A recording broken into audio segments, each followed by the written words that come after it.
पिंडगारे जलपिला पिंडगारे जलपिला अंजनी तोशिला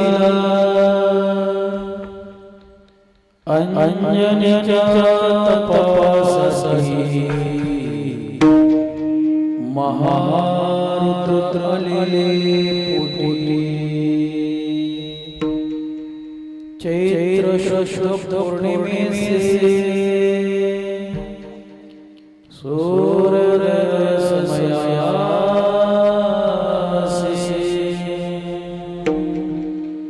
अंजनीच्या तपासही महारुद्रले पोटी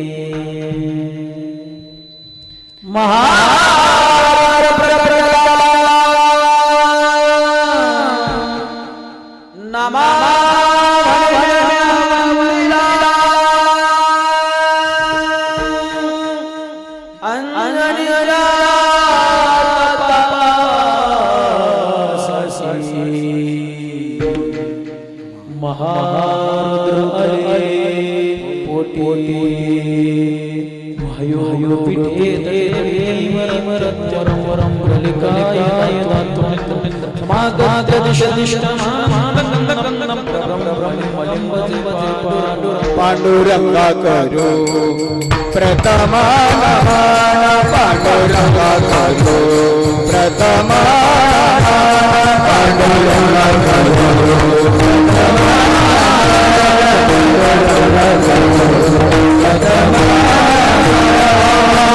दुसरी चरण संगतीला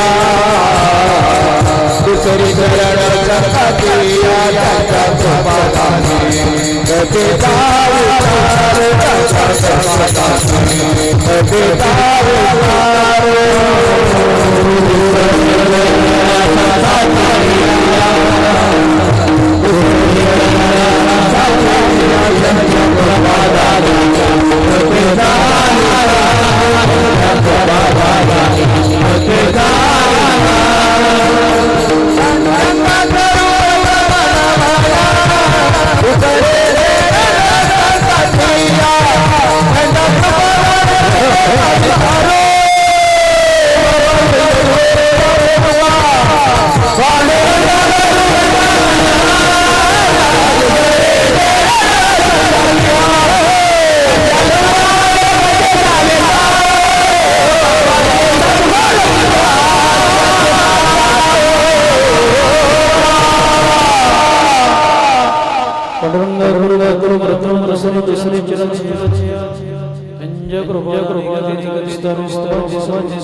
न त्या लोकासने गुरुर्ब्रह्मा गुरुर्विष्णू गुरुर्देवो महेश्वर गुरुर्साक्षात् परब्रह्म तस्मै श्री गुरुवे नमः शरण जय हनुमंत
अंजनी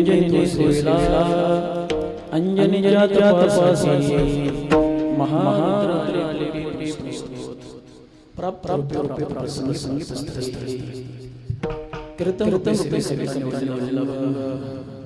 याच्यावर संप्रदायामध्ये 12व्या वर्षामध्ये ज्यांनी परमार्थाचा अधिकृत पाया रचला अखिलकुळ ब्रह्मांड पंढरी परमात्म्याला मृत्यूतून बाहेर काढून जेवायला लावलं. ज्यांच्या घराण्यामध्ये 14 माणसं आणि 15वी जनाबाई अखंड भगवंताच्या नामचिंतनामध्ये मग्न होत्या असे नामदेवराय यांचा उत्कृष्ट असा चार चरणाचा एक हनुमंतरायांच्या जन्मोत्सवाप्रकरणातील अभंग आजच्या कीर्तनरूपी सेवेकरता विठ्ठला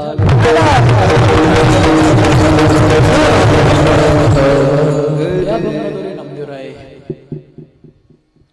हनुमंतरायांचं वर्णन करतात. जयंती उत्सवानिमित्त हे वर्णन आहे. या अभंगाद्वारे नामदेवराय सांगतात की ज्यावेळेस प्रभू रामचंद्रांनी अवतार धारण केला त्याच अवतारानंतर अगदी काही अंतराच्या फरकावर हनुमंतरायांचा जन्म झाला. तो कसा झाला त्याचं सविस्तर वर्णन या अभंगाद्वारे नामदेवराय प्रगट करतात. प्रगट करत असताना म्हणतात की पिंड घारीने झडपिला अंजनीने तो सेविला अंजनीच्या तपासाठी महारुद्र आले पोटी. आपण सरळ सरळ पुन्हा या अभंगावर बोलणारच आहे. तत्पूर्वी कीर्तनरूपी सेवेला सुरुवात करण्या अगोदर 2 मिनिट उपरी हटतो. म्हणजे वास्तविक पाहता येणाऱ्या प्रत्येक व्यक्तीला माहीत आहे आपण कशानिमित्त आलेलो आहे, काय कारण आहे व कशानिमित्त हे पवित्र भगवंताचं नामचिंतन चाललेलं आहे. सर्वांना सुरत असलं, सर्वांना माहिती असलं तरी वक्त्याचं काम आहे 2 मिनिटं सांगणं म्हणून सांगून जातो. ऐकाय स्पष्टपणे येते ना. की आज या तरंगवाडी पंचक्रोशीमध्ये हे जे पवित्र भगवंताचं नामचिंतन चाललेलं आहे ब्रह्ममुहूर्तावरती, ते कारण म्हणजे सालाबाद प्रमाणे अखंड हरिनाम सप्ताह गेली 27 वर्ष झालं या ठिकाणी ग्रामदैवतासमोर पवनसुतासमोर हे पवित्र भगवंताचं नामचिंतन सर्व गावातील भाविक भक्त गुणीजन वर्ग एकत्रित येतात आणि आपल्या जीवनामध्ये हा सोहळा आनंदित करून घेतात. आनंद आहे मोठा. जो 7वा अवतार धर्माचं पालन करण्याकरता विष्णू भगवान परमात्म्याने राम म्हणून घेतला, त्या जयंती उत्सवापासून ते हनुमंतरायांच्या जयंती उत्सवापर्यंत हा मधला जी कालावधी आहे 8 दिवसाचा, 9 दिवसाचा, कधी 7 दिवसाचाही येतो. या कालावधीमध्ये जेवढी भक्ती तुमच्या आमच्या जीवनामध्ये होईल ती भगवान परमात्म्यापर्यंत पोचते बरं का. म्हणून या तरंगवाडीतल्या सर्व भाविक भक्तांनी एकत्रित येऊन आपल्या जीवनामध्ये हा योग आणलेला आहे. आणि हा योग ज्याच्या ज्याच्या जीवनामध्ये प्राप्त होतो त्याच्या जीवनाचा 100% उतार ठरलेला आहे.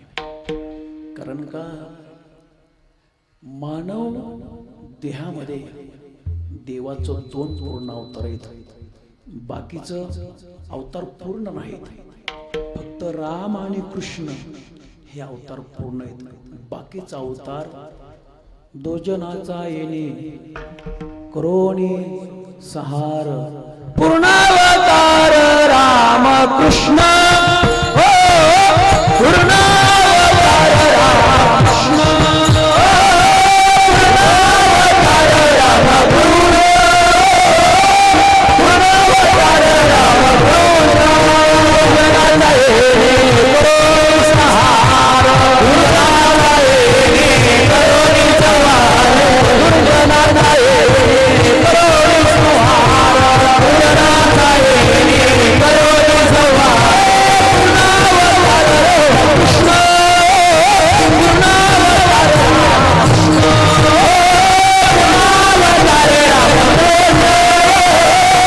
पूर्णावतार राम कृष्ण,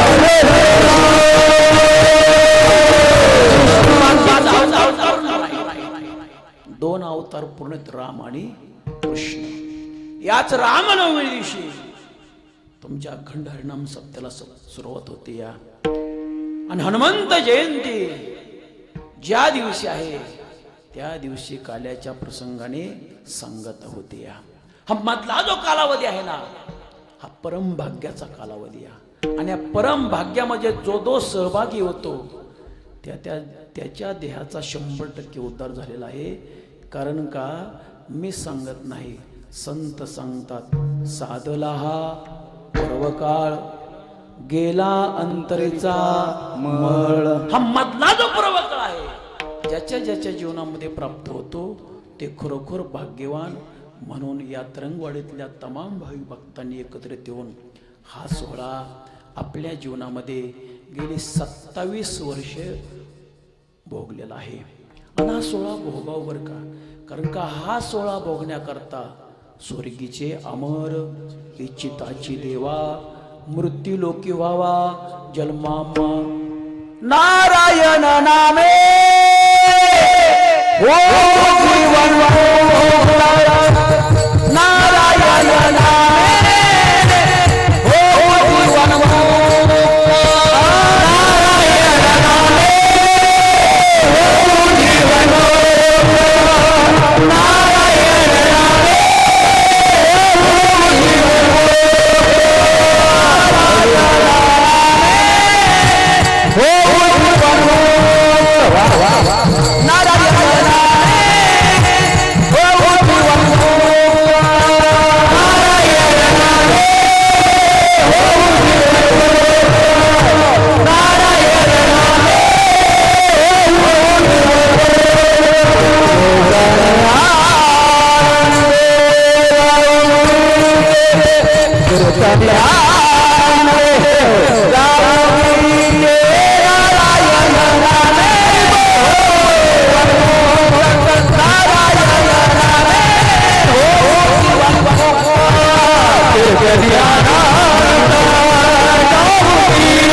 त्याच्या जीवनाचा 100% उद्धार होतो, मुक्त होतो. हा उपभोग भोगण्याकरता देवाची देव जन्माला येतात आणि त्याच देवाची जयंती तुमच्या आमच्या जीवनामध्ये होते.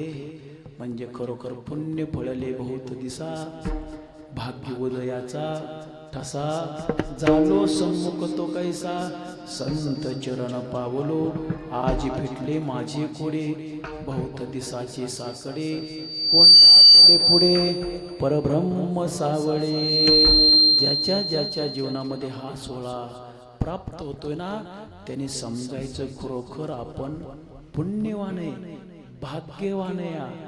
का तर हा सोहळा सामान्यांचा नाही, हा सोहळा देवाचा आहे. अरे तुमचा आमचा वाढदिवस वेळात नवल नाही, पण देवाचा सोहळा तुमच्या आमच्या जीवनामध्ये येतोय. ह्याच्यासारखं परम भाग्य तुमच्या आमच्या जीवनामध्ये कधीच प्राप्त होणार. ते भाग्य तुमच्या आमच्या जीवनामध्ये प्राप्त होते. म्हणून हा तरंगवाडीत त्या लोकांनी हा सोहळा आयोजित केला. मला तात्या वाटलं नव्हतं पाठच एवढी येतील म्हणून, पण आली बरं का.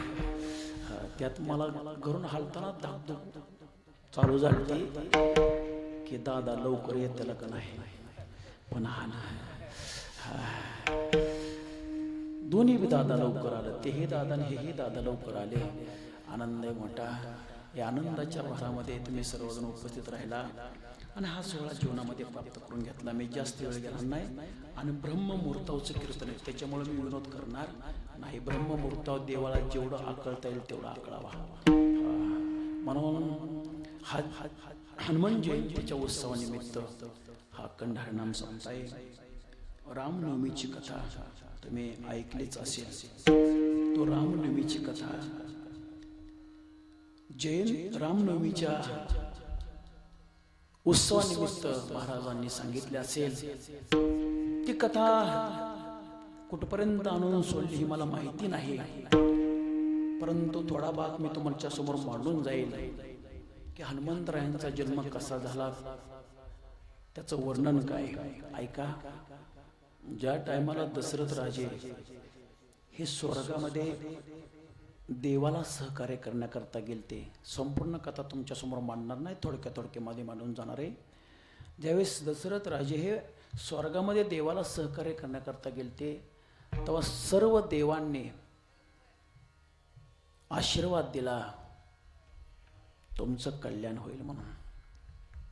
पण दुःखी दशरथ राजाच्या मनामध्ये एक दुःखी दशरथ राजा देवाने विचारलं, आम्ही आनंदित या, मागा तुम्हाला काय मागायचे. 33 कोटी देवांना दशरथ राजाने हात जोडला, जरी मी तुमच्या स्वर्गामध्ये येऊन तुम्हाला सहकार्य करत असेल तरी मला पुत्र संतती नाही. पुत्र संतती करण्याकरता इंद्रदेवाने सांगितलं तुम्हाला पुत्र कामिष्ठी यज्ञ करावा लागेल. आता तो पुत्र कामिष्ठी यज्ञ हे कोणी करावा याला शास्त्रे बर का. कारण का आपण सत्यनारायणची पूजा हे ब्राह्मण देवाकडून करतो, तशी पुत्र कामिष्ठीची यज्ञ ऋषींकडून करावं लागते. मग त्या टायमाला ऋषी कोण आणायचे, तर त्या टायमाला सर्व देवांनी सांगितलं की ऋषी विभंडक ऋषी आणा. आता विभंडक ऋषी हे सहजासहजी येणार नाहीत. मग विभंगटाचा पुत्र शृंग ऋषी, त्या शृंग ऋषीला आणण्याकरता देवांनी सहकार्य केलं. ते कसं केलं. विठ्ठला विठ्ठला विठ्ठला विठ्ठला विठ्ठला विठ्ठला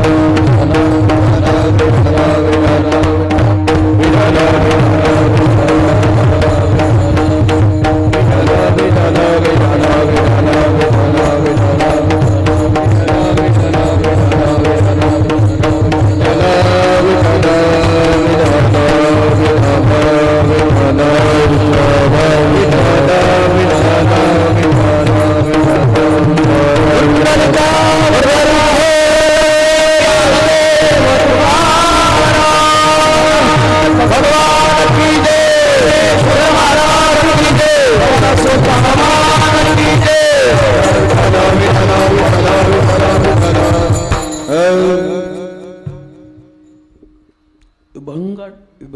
ऋषींचे चिरंजीव शृंग ऋषी हे कसे आणायचे हे देवांनी ठरवलं.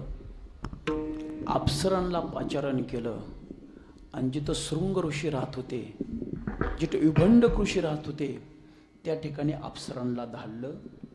पण अप्सरा यांनी ठरवलं जर आपण विभंडक ऋषी असताना गेलो तर विभंगटाचा क्रोध म्हणजे सामान्य नाही. मग विभंडक ऋषी स्नानाला गेल्यानंतर आपण शृंग ऋषीला आणायचं. विभंडक ऋषी स्नानाला गेले आणि शृंग ऋषी पाहिले.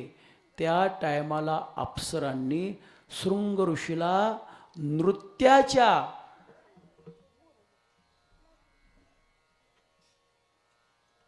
नृत्य करत बोलिवलं आणि शृंग ऋषी बोलले, विचारलं, आम्ही शृंग ऋषी आ, तुम्ही कोण? त्यांनी सांगितलं, अप्सराने सांगितलं, आम्ही गांडल्य ऋषी आ. मग कशा करता आला? आमचं कार्य आम्हाला करायचंय, तुम्ही येणार का आमच्या पाठीमागं? मग नृत्यावर बोलिवलं. कोणाला?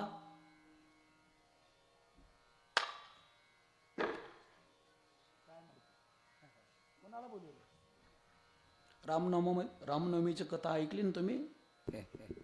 का सांगितलंच नाही महाराजांनी? सांगितलंच नाही.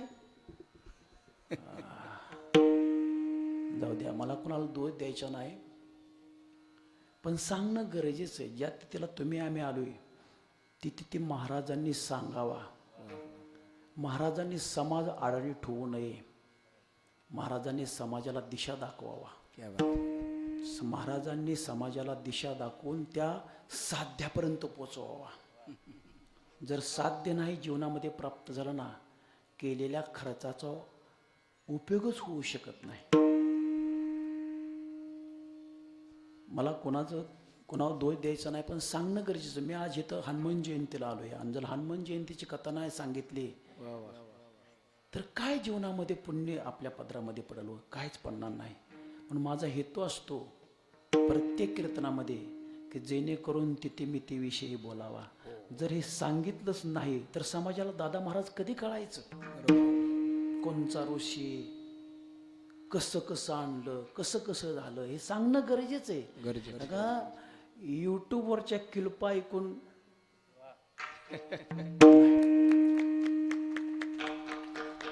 उपयोग होणार नाही.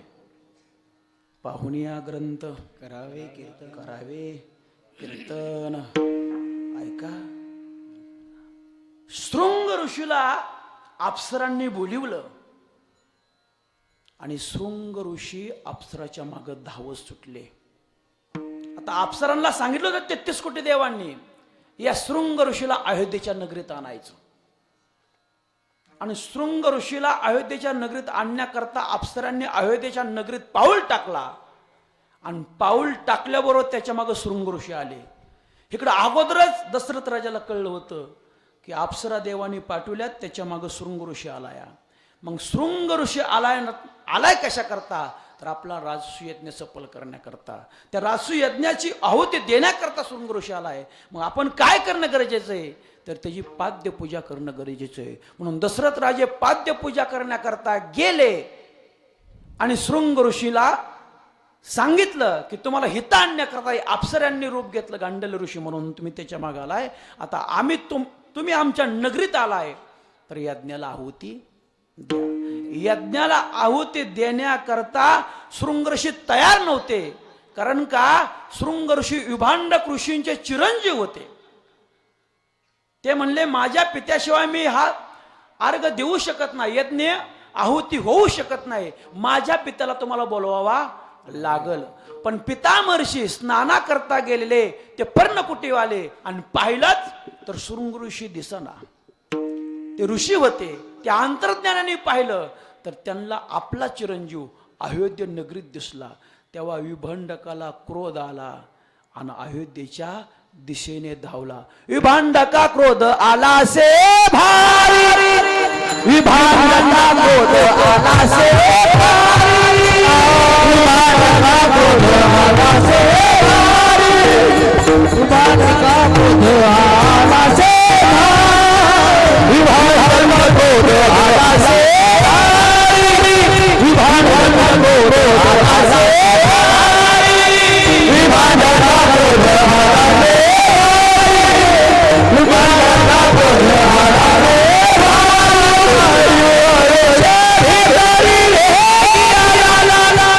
प्रवेश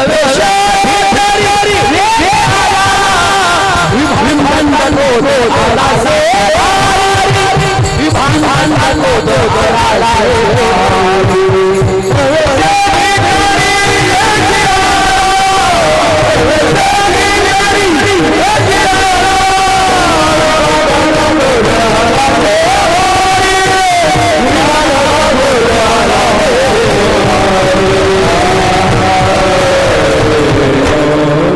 विभांडका क्रोध आला से प्रवेश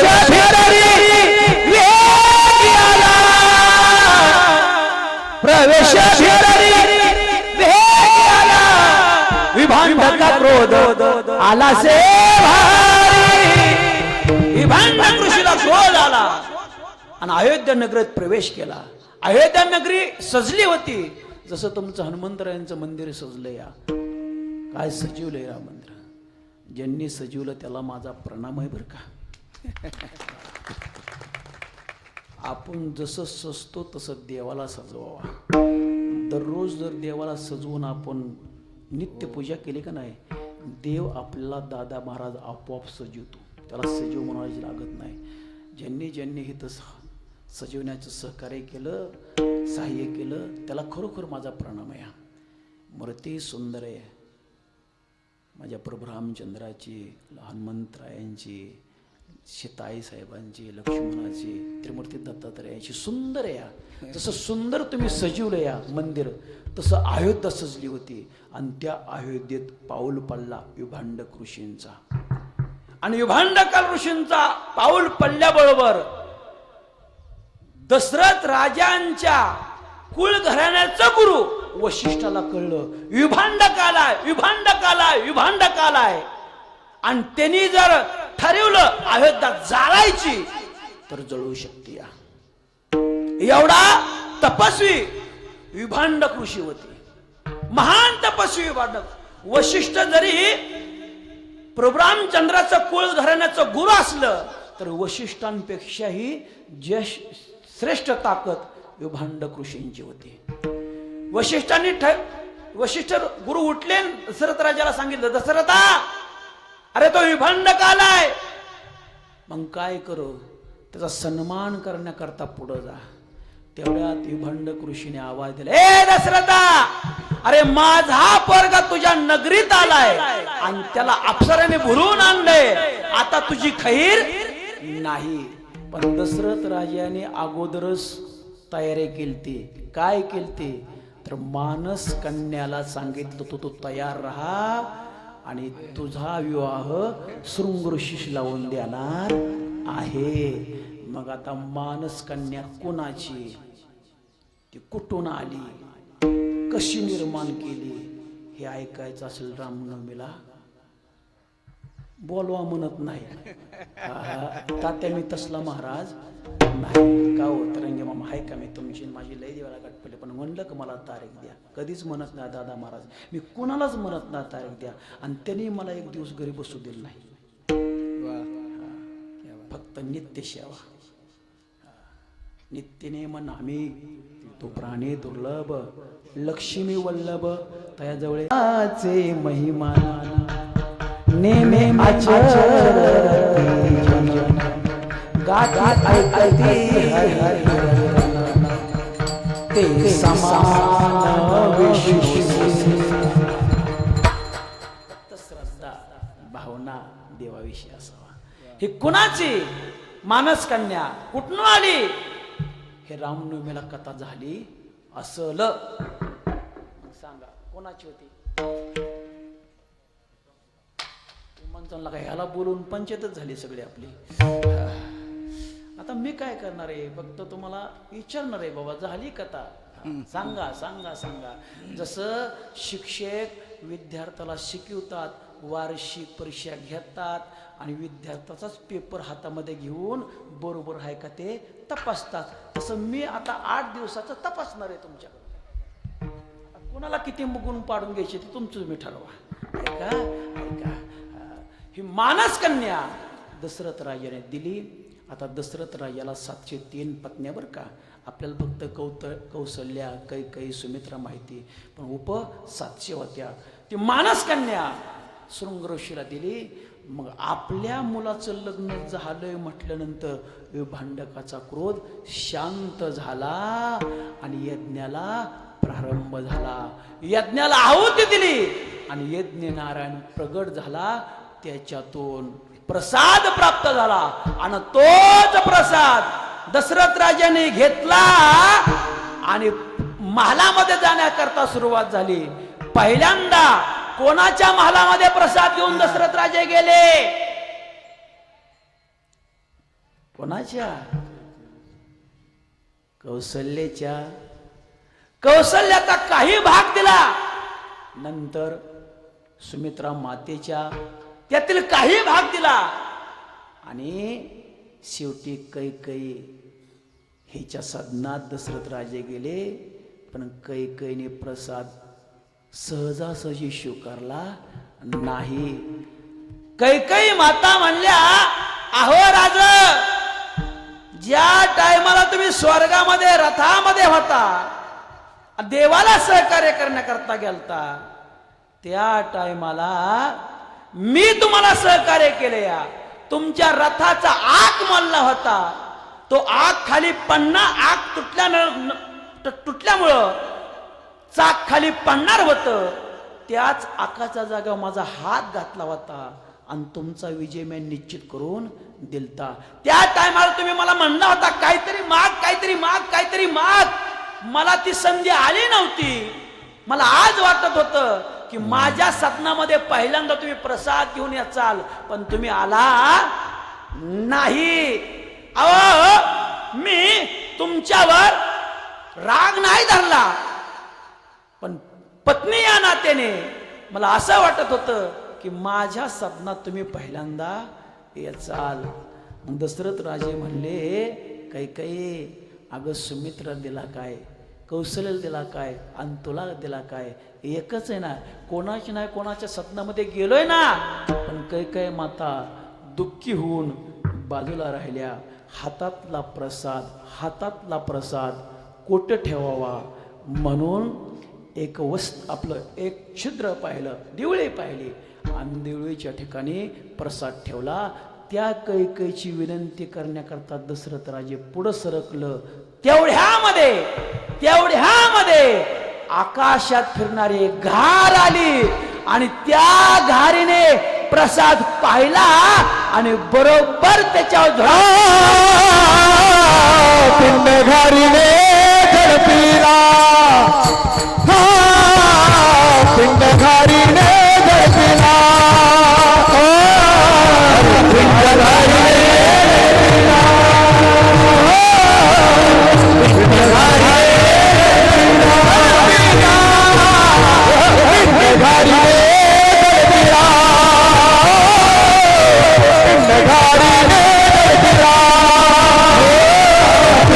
घारीने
गारीने पाहिला ती गारी दादा महाराज सामान्य होते. गारी सामान्य होते, गारी अप्सराच होती. तिला शाप दिलता इंद्राने. इंद्राने लय जणाला शाप दिला बरं का, एकालाच नाही, लय जणाला दिला. त्याच गारेचा नृत्य, जी अप्सरा होती ते नृत्य करत होती. आणि नृत्य करता करता त्याचा पाय घसरल्यामुळे इंद्राने शाप दिलता, तो घार होऊन पडशील.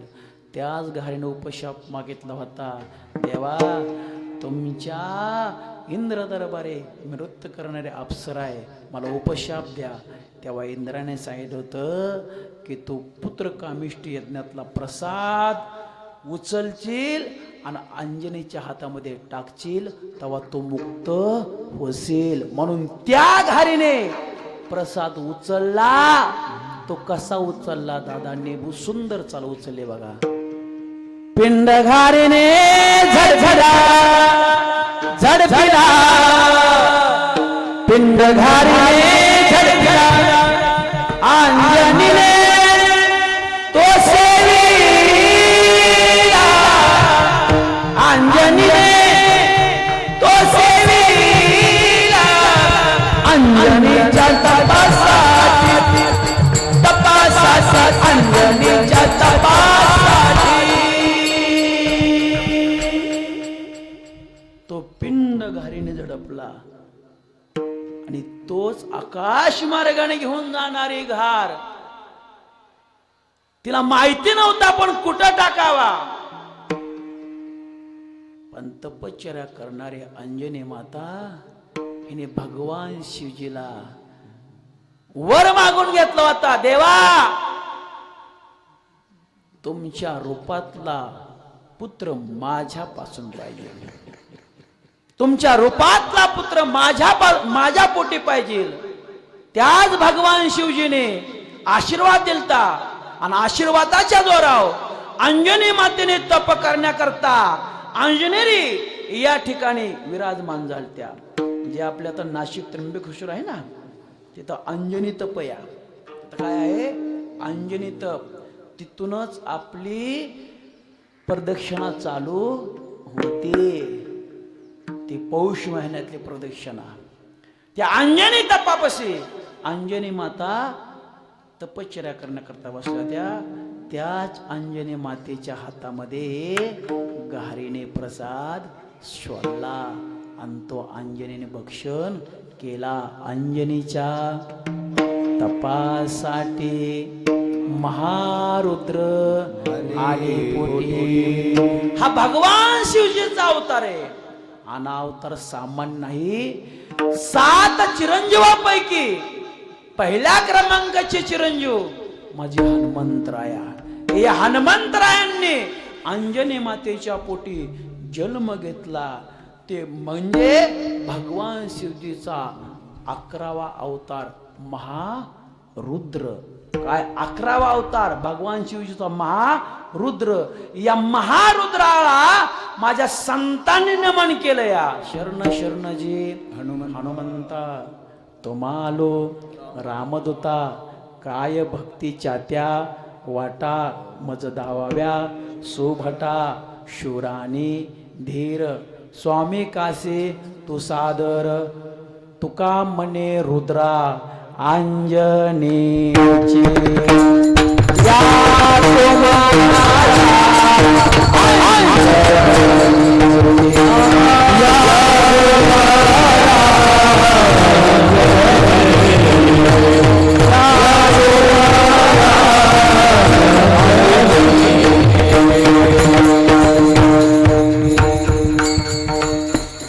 तुका म्हणे होत कधी कधी नाही गतिरोधक दिसल्यावर गाडी जाते तशीच का दिसणे.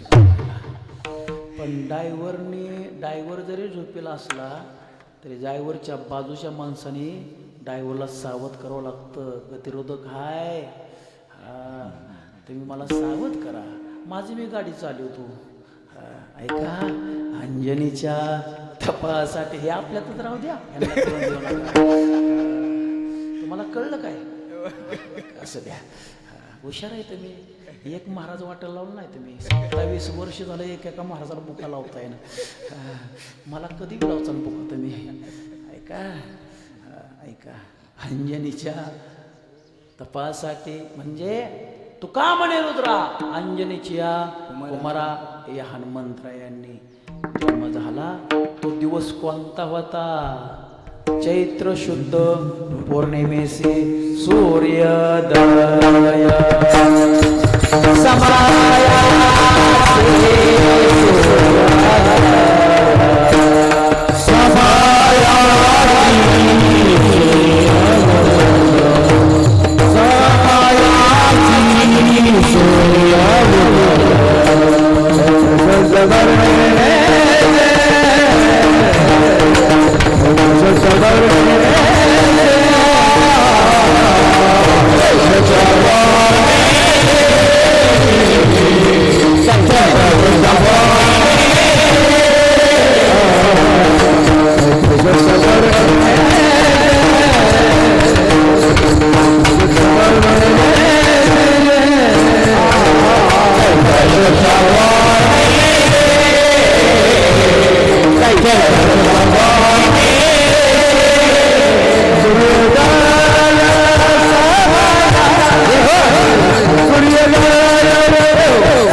आनंद आहे मोठा. तुम्ही साथ करता म्हणून आम्ही चालतोय. तुम्ही ना साथ केले आम्ही काय चालणार आहे.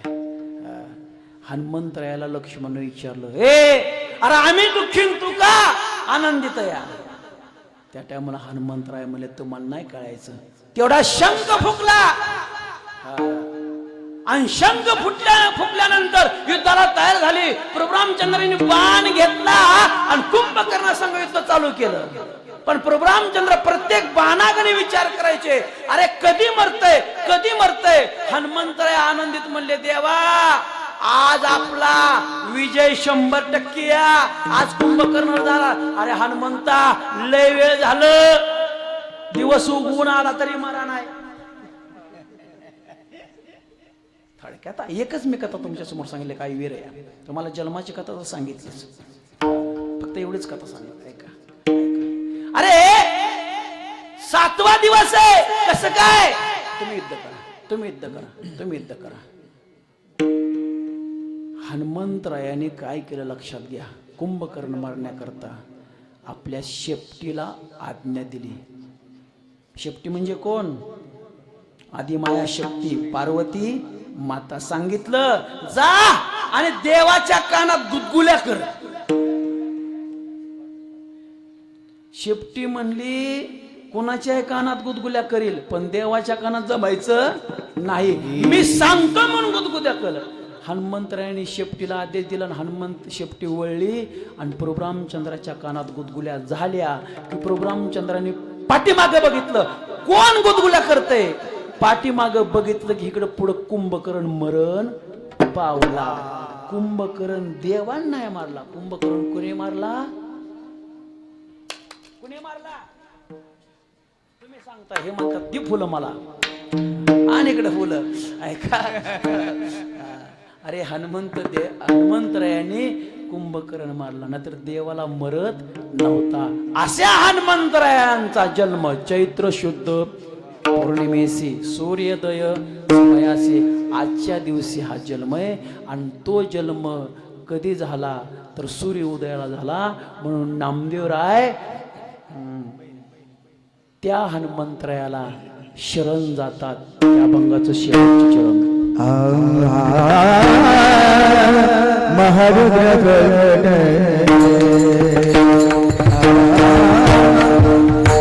महारुद्र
अंजनीने तो शिविला. अंजनीच्या तपासाठी महारुद्र आले पोटी. चैत्र शुद्ध पौर्णिमेसी सूर्योदय समयासी अंजनीच्या तपासाठी महारुद्र आले पोटी. महारुद्र प्रकटला नामा म्हणे म्या वंदिला. अंजनीच्या तपासाठी महारुद्र आले पोटी. अधिकृत प्रत्येक संतांनी हनुमंतरायांचं वर्णन केलेलं आहे. हनुमंतरायाला शरण गेलेलं आहे. तसं तुम्ही सर्व गावकरी गेली 27 वर्ष झालं तन मन धन एकत्रित करून हनुमंतरायांचा मोठा उत्सव तुम्ही साजरा करताय. मग असे मला तरंगे मामाने सांगितलं, महाराज दररोज बहुसंख्येने उपस्थिती सर्वांची आहे. एकाग्र सगळे येतात, सगळे हेवदावे विसरतात आणि परमार्थाला एकाग्र येऊन एका जागेवर बसतात. हा मोठा आनंद या आणि हाच आनंद 8 दिवस भोगताय. असा आनंद दुसरीकडे भेटत नाही बरं का. असा आनंद दुसरीकडे भेटत नाही. घरोघरी जाऊन सांगावं लागतं, बाबा आज आपल्या इथं कार्यक्रम आहे या. पण हा सप्ताहाला सांगावं लागत नाही. सप्ताह कधी आहे याची आतुरतेने वाट बघता आणि आपल्या जीवनामध्ये हा आनंद प्राप्त करता. तुमच्यावर हनुमंतरायांची कृपा राहणार यात काही शंका नाही. वेळेचं बंधन असल्यामुळं मी पहिल्यांदा तुमच्यासमोर हनुमंतरायांची जन्माची कथा सांगितली. ती कशी सांगितली थोडक्यामध्ये सांगितली. जास्त प्रमाण तुमच्यासमोर मांडली नाही. प्रमाण जर जास्त मांडली तर लोक म्हणतात काय नका कळलंच नाही रामभाऊ दी तंबाखू. काय म्हणते ते कळलंच नाही दी तंबाखू. आणि आमचा हेतू एकच असतो की जीवनाचा सगळ्याचा उद्धार होऊन प्रमाण मान तुम्ही जास्त प्रमाण मानले. आता त्या बाबांना मग प्रत्येक प्रमाणाला तुम्ही मान हलवताय. तुम्हाला सांगावं लागत नाही प्रमाण म्हणजे काय. वारकरी संप्रदायामध्ये ठसाचं रोमटाचे प्रमाण पाठ करतात. मग ती प्रमाणं तुमच्यासमोर जास्त न घेता तुम्हाला थोडक्यामध्ये हनुमंतरायांचे कथाभाग सांगितला. मग आता एक सांगा शेवटचा निकाल आहे. हा त्याला उत्तीर्ण होता की मी बघायचे मला. हा विभांडक ऋषीचा मुलगा कोण.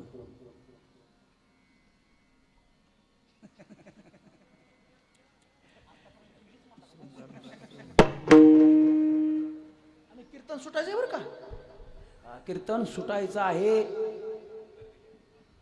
उत्तर दिलं जी विठ्ठल करणार आहे. उत्तर जोपर्यंत देत नाही तोपर्यंत जे विठ्ठल नाही. हा सांगा विभंडक ऋषी. मी तुमच्याकडे बघून कीर्तन करतच नाही कधी बी. ह्यांच्याकडे बघून कीर्तन करतो. कारण का तुम्ही असताना ज्ञानी आहे. तुमच्यामुळं भारत देशाची विकसित देश झाला आहे. राष्ट्रपती पद प्राप्त झालं. आणखीन काय पाहिजे. म्हणून तुमच्याकडून मी कीर्तन केलं नाही. ह्यांच्याकडे बघून कीर्तन केलं आहे. आमच्यातला एखादा राष्ट्रपती व्हा असा आम्हाला बरं जाऊ द्या. आता तुमच्याकडून पाहतो मी. विभांडक ऋषींच्या मुलाचं नाव काय. त्याने यज्ञ केला आणि यज्ञात प्रसाद प्रगट केला आणि तोच प्रसाद अंजनी मातेच्या हातात पडला. मग कुणी कुणी कुणी यज्ञ केला. विभांडक मुलाच्या नाव काय तेवढं सांगा. जाऊ द्या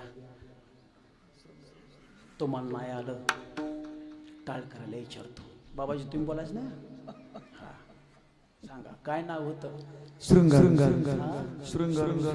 आता तुम्हाला लक्षात ठेवाच लागणार नाही. कारण का त्याशिवाय जे विठ्ठल होणारच नाही. शृंग ऋषी लक्षात ठेवा. डॉक्टर साहेब तात्या तरंगे मामा तुम्ही एवढा सगळा गाव एका जागावर करताय हे फार आनंद आहे. तुम्ही लक्षात ठेवा. पुढल्या वर्षी कोणाला कोणत्याही महाराजाला बोलवा. पण नाव विचारलं ना महाराजांनी सांगितलं बरोबर सांगायचं. शृंग ऋषीने केला आणि तो शृंग ऋषी या शृंग ऋषीचा यज्ञ केला आणि तो यज्ञ तुमच्या गावामध्ये हनुमंतरायांच्या उत्सवानिमित्त गेले 27 वर्ष होतोय. मी तुमच्या चरणात मस्तकडे. तुम्ही पहाट असून देखील ब्रह्ममुहूर्तावर सगळी कामं सोडून तुम्ही आपल्या ग्रामदैवतासमोर हजर राहिला. हा ग्रामदैवत तुम्हाला कधीच कमी पडू देणार नाही. आज तुम्हाला मी त्याचा ठामपणे विश्वासाने सांगतो की तुम्हाला कधीच कमी पडू देणार नाही.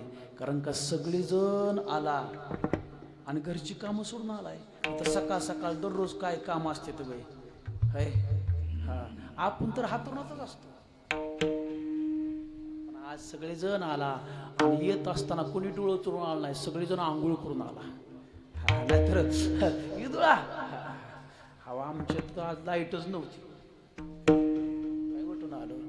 असं चांगलं या, तुम्ही आनंदित या आणि असाच आनंद जोपर्यंत चंद्र सूर्य आहे तोपर्यंत राहावा, हेच हनुमंतरायाच्या चरणी प्रार्थना करतो. आणि माझ्या वाणीला याच ठिकाणी थांबित होतो. काही चुकीच शब्द केला असेल माझ्या बुद्धीचा दोष होता, एवढं म्या प्रयत्न करून शास्त्र सांगितलं, पुराण सांगितलं, पुराणातली कथा तुमच्या समोर मांडली, हनुमंतरायाने कुंभकर्णाला कसं मारलं ते सांगितलं. ह्यातून काही चुकी शब्द केला असेल माझ्या बुद्धीचा दोष, जे बरोबर असेल ते माझ्या सद्गुरूंचं, पिठीवरच्या मालकाचं, अधिकृत प्रत्येक संताचं, तुम्ही शांत चेतन ऐकलं तुमच्या चरणातून मस्तक. हे सर्व गुणीजन टाळकरी गेले 8 दिवस झालं तुम्ही या परमार्थाला सहकार्य करता, तुमच्या चरणावर नतमस्तक होतो. ज्येष्ठ श्रेष्ठ गायक मंडळी तुमच्या चरणात मस्तक होतो. दोन्ही मृदंगाचार्य दादा महाराज असतील, माने महाराज असतील, दोघांच्याही चरणात नमस्तक होतो. जे यूट्यूबवाले आहेत त्यांच्याही चरणात नमस्तक होतो. मला दररोज साथ करणारे माया संघ आलेले माऊली महाराज कोळेकर, आका काकडा पाटे बरं का दादा त्याच्या, तर तरी पण मग अशी कसं काय हुकला कोण असतो असू द्या. आका काकडा पाटे तर त्या तुम्हाला जावाय चांगला भेटला, परमार्थिक भेटला, चांगलं आहे. घरी कसं का असा ना पण परमार्थिक जावाय असावा, म्हणून माऊलीच्या चरणात मस्तक होतो. तुम माझ्या माता भगिनीच्या चरणात मस्तक होतो. माझ्या वाण्याला याच ठिकाणी श्लोक देतो. ज्ञानेश्वर